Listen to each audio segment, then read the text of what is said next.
Today we are going in search of the rare and elusive Slpaud bird, which typically nests in the Tupper building.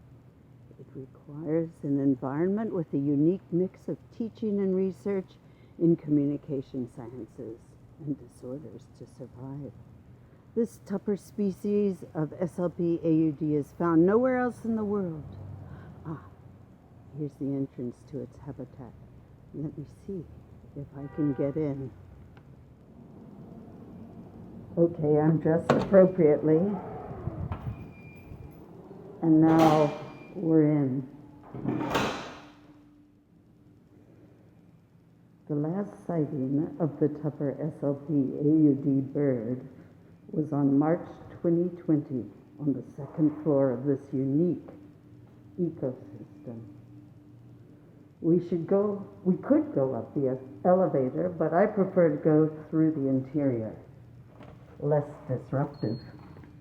We are approaching the entrance to the only known nesting place of the Tupper Slpaud.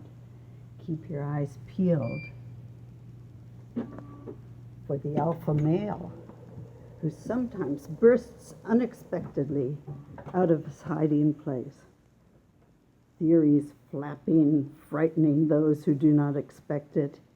He is recognizable by his hearing aids and shock of black plumage with a white streak.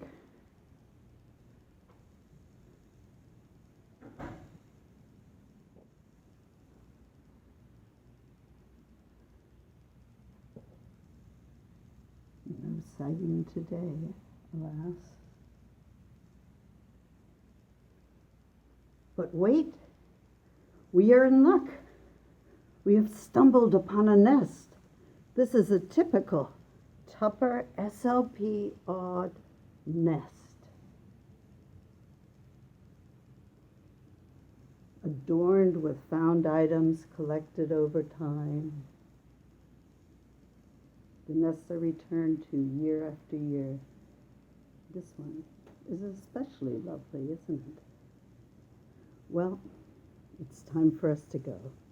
While we saw some signs of their existence, we have been unable to uncover a single Tupper Slpaud today. Please join me again in the winter. Perhaps we will have more luck then.